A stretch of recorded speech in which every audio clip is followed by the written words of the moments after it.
மத்தேயு எழுதின சுவிசேஷம் 24வது அதிகாரத்திலே 13வது வசனத்தை நாம் வாசிப்போமே. ஆனால் முடிவு பரியந்தம் நிலை நிற்பவனே ரட்சிக்கப்படுவான்.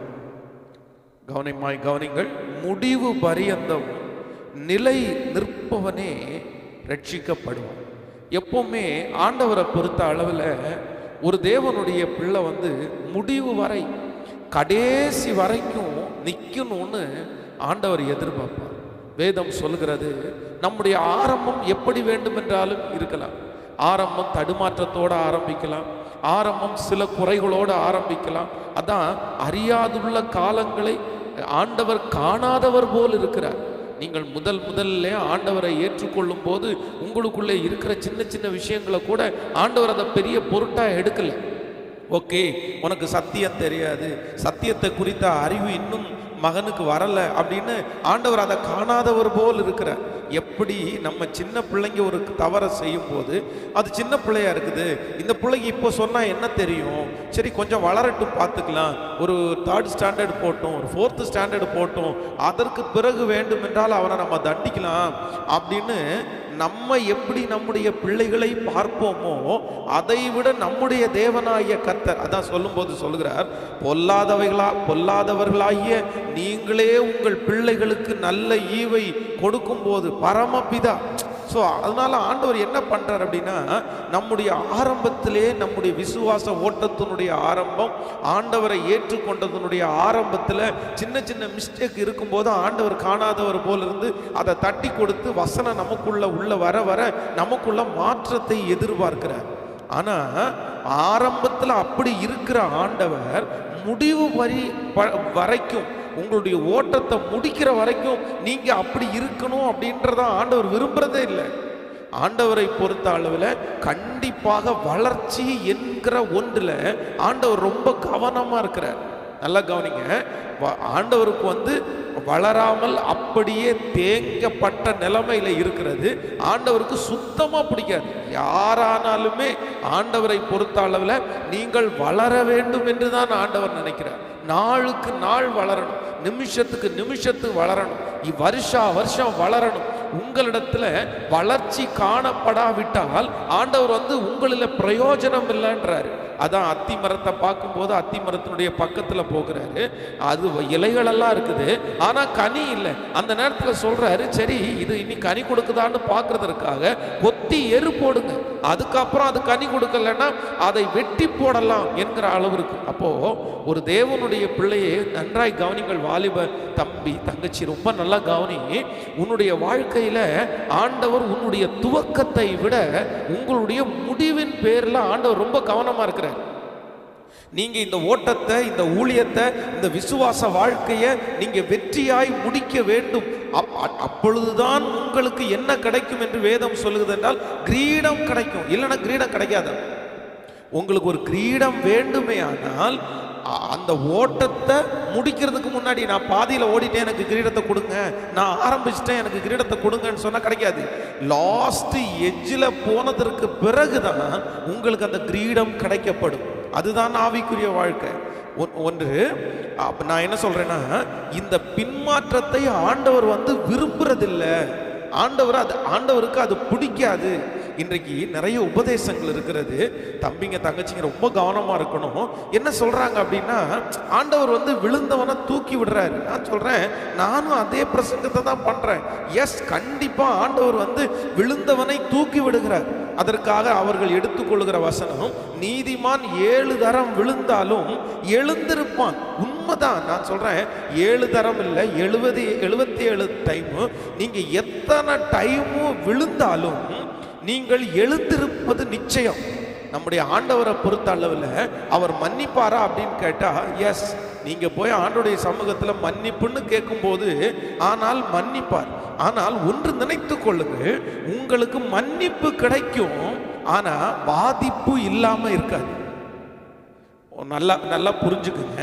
நம்ம பின்மாற்றத்திலே இருக்கும்போது நீங்க பின்மாற்றத்தில் விழுந்துட்டீங்க, நீங்க ஆண்டவரை விட்டு தூரத்தில் போயிட்டீங்க, உங்களை தூக்கி எடுப்பாரான்னு கேட்டா நிச்சயமாய் உங்களை தூக்கி எடுப்பார். அதற்கு எந்த சந்தேகமுமே இல்லை.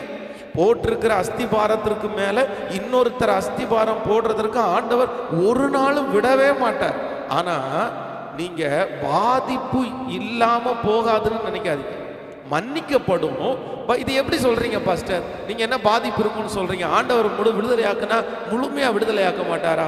இழந்து போன சகலத்தையும் திருப்பி கொடுக்க மாட்டாரா? நம்ம எந்த இடத்துல இருந்தோமோ அதை விட மேல வைக்க மாட்டாரா? நான் சொல்றேன், நிச்சயம் நீங்கள் அந்த கேட்டகரிக்குள்ள வர்றதற்கு அது சுலபமாலாம் வர முடியாது. நான் என்ன நினைக்கிறேன் அப்படின்னா, இன்றைக்கு இருக்கிற சிலர் உபதேசம் செய்கிறதை பார்த்த உடனே நீங்க என்ன நினைக்கிறீங்கன்னா, விழுந்தவன ஆண்டவர் தூக்கி விடுவாரு, இழந்து போன அபிஷேகத்தை 10 மடங்கு அவனுக்கு திரும்ப தருவாரு, இது சாத்தியம் அப்படின்னு நினைக்கிறீங்க. நான் சொல்றேன், அது சாத்தியம்தான். நான் அதுக்கு நோ அகெயின்ஸ்டா பேசல. ஆனா அந்த இழந்து போன கிருபையை பெற்றுக்கொள்றதுக்கு நீங்க இன்னைக்கு விழுந்து ஒரு மன்னிப்பு கேட்டு அடுத்த நாள் நான் இழந்து போனதெல்லாம் கொடுத்துருங்க ஆண்டவரேன்னு சொன்னா, இல்ல இல்ல இல்ல இல்ல, அவ்வளவு சீக்கிரமா இழந்து போனதை நீங்க வாங்க முடியாது. அதற்காக முழங்கால் படிக்கணும், அதற்காக கெஞ்சணும், அதற்காக ஆண்டவருடைய இரக்கத்தை சம்பாதிக்கணும். அதற்கு நிறைய படிகள் இருக்கிறது, சும்மா எல்லாம் கிடைக்காது. அப்போ ஒன்று நினைத்துக் கொள்ளுங்கள், உங்களுக்கு மன்னிப்பு கிடைக்கிறது. ஆனால் அதே நேரத்தில் நிச்சயமா அதற்கு தகுந்தது போல நஷ்டமும் இருக்கு. இதற்கு உதாரணத்திற்கு வேதத்திலிருந்து நீங்க இளையகுமாரனுடைய சம்பவத்தை நீங்கள் வாசித்து பார்ப்பீர்களானால், இளையகுமாரன் தன்னுடைய தகப்பனாரை விட்டு ரொம்ப தூர தேசத்திற்கு போவான். சொத்துக்கள் எல்லாம் அழிச்சிட்டான்.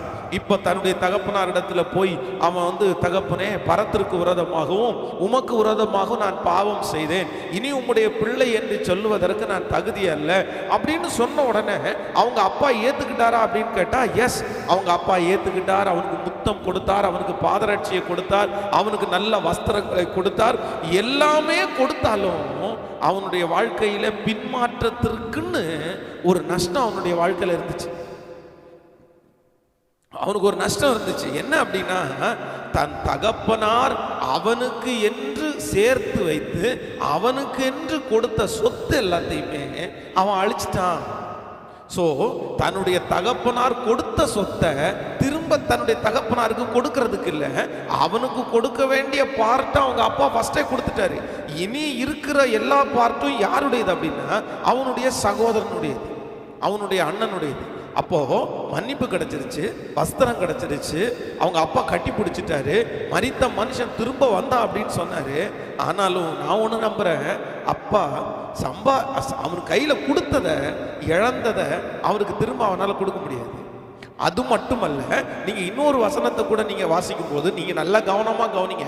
இந்த சத்தியத்தை நீங்க ரொம்ப அழகாய் தெரிந்து கொள்ள வேண்டும்.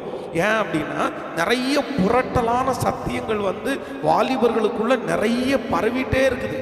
ஸோ ஒரு கூட்ட தம்பிங்க தங்கச்சிங்களாவது நீங்க ஆண்டவருடைய வசனத்தை சரியா புரிஞ்சுக்கணுன்றதுல நான் ரொம்ப கவனம் உள்ளவனா இருக்கிறேன். நான் அதற்காக ஆசைப்படுறேன். நீங்க அப்படி இருப்பீங்கன்னு நான் நம்புறேன். நீங்கள் சிம்சோனுடைய வாழ்க்கையை குறித்து வேதத்துல வாசிக்கும் போது, சிம்சோன் அவன் பாவம் செய்வான். இப்போ பெலிஸ்தியருடைய கையிலே அவன் ஒப்பு கொடுக்கப்பட்டாகிவிட்டது. உடனே அவங்க என்ன பண்ணுவாங்கன்னா, அந்த கண்ணை புடுங்கிடுவாங்க, அவனுடைய தலையை மொட்டை அடிச்சிருவாங்க. எல்லாம் முடிஞ்சு இப்போ கடைசியா சிம்சோனுக்கு வழியே இல்லை. எல்லாருக்கும் முன்பாகவும் வேடிக்கை காட்டுகிற ஒரு மனுஷனா அவன் மாறிட்டான். ஸோ அவனுக்கு ஒரு பயங்கரமான ஒரு ஃபீல். எவ்வளோ பராக்கிரமசாலியாக இருந்தவன், எவ்வளோ நல்லா ஆண்டவருக்காக வைராக்கியமாக எழும்பினவன். ஆனால் இப்படி ஒரு நிலைமை வந்த உடனே கர்த்தரை பிடிக்கிறான். ஆண்டவரே, இந்த எதிரியோடு கூட சேர்ந்து நான் வாழ விரும்பல, எனக்கு இந்த ஒரு விஷயம் மட்டும் எனக்கு ஹெல்ப் பண்ணுங்கன்னு சொன்ன உடனே நீங்கள் வேதத்தில் வாசித்து பார்த்தீங்கன்னா ரொம்ப அழகாக ஒரு வாக்கு தத்துவம் இருக்குது. எனக்கு ரொம்ப பிடிச்ச வாக்கு தத்துவம், அவனுடைய தலைமயிர் திரும்ப முளைக்க தொடங்கினது. ஆண்டவர் அவனுக்கு ஒரு மன்னிப்பை கொடுக்கிறார். அதனாலதான் அவனை பரிசுத்தவான்களுடைய லிஸ்ட்லயே ஆண்டவர் கொண்டு வந்தார். அவனுக்கு மன்னிப்பு கிடைச்சிருச்சு, அவனுக்கு மீட்பு கிடைச்சிருச்சு. அப்படின்னா கடைசியா நான் இழந்து போன அந்த பலனை திரும்ப ஒரு டைம் எனக்கு தாங்கன்னு சொன்னான, நிச்சயமா கொடுத்துட்டாரு, ஆண்டவர் கொடுத்துட்டாரு. அந்த பலன் கொடுத்துருச்சு. எதிரிகளோடு சேர்ந்து, நான் அடிக்கடி சொல்லுவேன், அவன் வாழல, எதிரிகளோடு சேர்ந்து மறிச்சிட்டான். ஆண்டவரிடத்துல சிம்சோனுக்கு மன்னிப்பு கிடைச்சா அப்படின்னு கேட்டா, மன்னிப்பு கிடைச்சிருச்சு. இப்ப இழந்து போன பலன் திரும்ப கிடைச்சிருச்சான்னு கேட்டா, திரும்ப அந்த பலன் கிடைச்சிருச்சு. ஆனா திரும்ப அந்த உலகத்துல உயிரோட வாழ்ந்து திரும்ப 2 கண்ணும் அவனுக்கு கொடுத்து திரும்ப சாட்சியா வாழ்ந்ததா வேதம் சொல்லலை. வேதம் சொல்லலை. ஸோ இதையும் விட்டுருங்க. இன்னொரு மனிதனை கூட நான் உங்களுக்கு சொல்றேன். தாவீதை குறித்து வேதத்தில் வாசிக்கிறோம். வேதம் சொல்கிறது தாவீது ஆண்டவருக்கு இருதயத்திற்கு ஏற்ற தாசன். ஆண்டவர் ரொம்ப பிடிச்சவன் தான் இந்த தாவீது. ஆனா இந்த தாவீதனுடைய வாழ்க்கையிலே நீங்கள் வேதத்துல வாசிக்கும் போது வேதம் ரொம்ப அழகா சொல்லுது. அவன் பஸ்தேய பாலத்துல தவறு பண்ணினான். உடனே ஆண்டவருடைய சமூகத்துல போய் கெஞ்சினான். 51வது சங்கீதத்தை போய் அப்படியே எழுதுறான். ஆண்டவரே, சுத்த இருதயத்தை என்னிலே சிருஷ்டியும், நிலைவரமான ஆவி என் உள்ளத்திலே புதுப்பியும். எல்லாத்தையும் கேட்டு மன்னிப்பு கேட்ட உடனே ஆண்டவர் அவனை மன்னிச்சார். ஆண்டவர் அவனுக்கு இறங்கினார். எல்லாமே பண்ணினாலும் ஒன்னே ஒன்று மட்டும் சொல்றாரு, நீ சத்ரு தூசிக்கிறதற்கு காரணமா இருந்தபடினால் உனக்கு பிறந்த பிள்ளை நிச்சயமா செத்துரும்பா, நிச்சயமா செத்துரும்பா. அப்போ வாலிப தம்பியும் தங்கச்சியும் ரொம்ப கவனமா கவனிங்கம்மா. எப்ப கவனமா கவனிங்க. உங்களுடைய பின்மாற்றத்திற்கு, உங்களுடைய வாழ்க்கையிலே ஆண்டவருக்கு விரோதமாய் செய்கிற செயல்களுக்கு நீங்கள் எவ்வளவு பின்மாற்றத்திலே போனாலும் ஆண்டவரால் உங்களை தூக்கி எடுக்க முடியும், தூக்கி எடுப்பார். இதுல மாற்றமே கிடையாது. நீ எங்க சுத்தினாலும் எங்க போனாலும் எவ்வளவு தூரத்துல போனாலும் மீண்டும் கர்த்தர் உங்களை சந்தித்து உங்களை தூக்கி எடுப்பார். ஆனா ஒண்ணு மட்டும் நீங்க ஞாபகம் வச்சிடாதீங்க. தூக்கி எடுக்கிறது, மன்னிப்பு கிடைக்கிறது எல்லாம் கிடைச்சாலும் நஷ்டத்தை மட்டும் சில நேரத்துல யாராலையும் ஈடுகட்டவே முடியாது சார், ஈடுகட்டவே முடியாதுப்பா. பின்மாற்றத்திற்கு நஷ்டம் இருக்கான்னு கேட்டா நிச்சயமா நஷ்டம் இருக்கதான் செய்யுது, நஷ்டம் இருக்கதான் செய்யுது. இல்ல இன்னைக்கு நான் ரொம்ப ஆதங்கத்தோட பேசுறேன், ரொம்ப வருத்தத்தோட பேசுறேன். இன்றைக்கு இருக்கிற நிறைய பிரசங்கங்கள் மாறிடுச்சுப்பா. நான் சொல்றேன், இப்படியே போயிட்டோம் அப்படின்னா, இப்படியே இவங்க உபதேசத்தை மாத்தி மாத்தி பேசுவாங்க அப்படின்னா, அடுத்து வர்ற நாட்களில் இருக்கிற அடுத்த ஜெனரேஷனுக்கு யார் பாவத்தை குறித்து யார் கண்டித்து உணர்த்துவார்? நீதியை குறித்து யார் கண்டிச்சு உணர்த்துவார்? நான் சொல்றேன், அடுத்த ஜெனரேஷனுக்கு பாவத்தை குறித்து கண்டிச்சு உணர்க்கிறதுக்கு ஆளே இருக்காதோ, நீதியை குறித்து கண்டித்து உணர்த்துறதுக்கு ஆளே இருக்காதோ, அந்த ஆதங்கத்துல தான் பேசுறேன். இந்த சத்தத்தை கேட்கிற நீங்களாவது அப்படி எழும்புங்கன்னு சொல்றேன். நீங்களாவது எழும்புங்க. அடுத்த ஜெனரேஷனுக்கு நீங்க வேணும். அடுத்த ஜெனரேஷனுக்கு வாலிப தம்பி நீ வேணும், தங்கச்சி நீ வேணும். நீ தான் பாவத்தை குறித்து எச்சரித்து சொல்லணும், நீ தான் நீதியை குறித்து சொல்லணும். ஏன் அப்படின்னா இன்னைக்கு உபதேசங்கள் மாற்றப்பட்டு கொண்டே வருகிறது. இல்ல ஆண்டவர் அப்படி பண்ணிடுவாரு, தூக்கி நிறுத்திடுவாரு. நான் உங்களுக்கு புரியும்னு நினைக்கிறேன், புரியுதுன்னு நினைக்கிறேன். திரும்ப திரும்ப சொல்றேன், நோ, தவறா மிஸ் அண்டர்ஸ்டாண்டிங் யாரும் பண்ணிடாதீங்க. ஆண்டவர் தூக்கி எடுப்பார். ஆனா நிச்சயமா நஷ்டத்தை, சில நஷ்டங்களை அவரால் ஈடு கொடுக்க முடியவே முடியாது. அதற்குத்தான் இந்த 3 உதாரணங்களையும் உங்களுக்கு சொன்னேன். 3 மனிதர்களை உங்களுக்கு சுட்டி காட்டி சொன்னேன். இதற்கு மேலேயும் நீங்க தப்பு பண்ணுவீங்கன்னா, இதுக்கு மேலேயும் நீங்க பின்மாற்றத்துக்குள்ள போவீங்க அப்படின்னா, இதுக்கு மேலேயும் யாரோ ஒருத்தர் சொல்ற சத்தியத்தை கேட்டு எனக்கு அங்க நல்லா இருக்குது நல்லா இருக்குது அப்படின்னு போயிட்டீங்க அப்படின்னா, நான் சொல்றேன், கணக்கு நீதான் மகன் கொடுக்கணும், நீதான் மகன் அந்த கணக்கை கொடுக்கணும். கர்த்தர் உங்களிடத்துல தான் அந்த கணக்கை கேட்பார். வேற யாரிடத்துல அந்த கணக்கை ஆண்டவர் கேட்க போறது? உங்கள்கிட்ட தான் கேட்பார். ஸோ ரொம்ப கேர்ஃபுல், ரொம்ப கேர்ஃபுல்லாக இருக்கு, ரொம்ப கவனமாக இருக்கு. ஸோ பின்மாற்றத்திற்கு விளைவுகள் இருக்கிறதான்னு கேட்டால் நிச்சயமா இருக்கத்தான் செய்யும், இருக்கத்தான் செய்யும். அவங்க என்னதான் ப்ரீச் பண்ணாலுமே, வேதத்திலேருந்து நான் சொல்றேன் இல்லை, அதான் வேதத்தில் சொல்லும் போது சொல்லுகிறது, நீதிமானுக்கு பூமியிலே சரி கட்டப்படும். வசனம் தான் சொல்லுது, நீதிமானுக்கு பூமியிலே சரி கட்டப்படும். தேவனால் பயன்படுத்தப்பட்ட பரிசுத்தவான்கள் ஆண்டவரை விட்டு பின்மாறி போகும்போது ஆண்டவர் அவர்களை மன்னித்தாரா என்று கேட்டால் மன்னித்தார். ஆனா அதே நேரத்தில் அவங்களுக்கு சின்ன பனிஷ்மெண்ட் கொடுத்தாரான்னு கேட்டால் எஸ், அவங்களுக்கு பனிஷ்மெண்ட் கிடைச்சிருச்சு, பனிஷ்மெண்ட் கிடைச்சிருச்சு.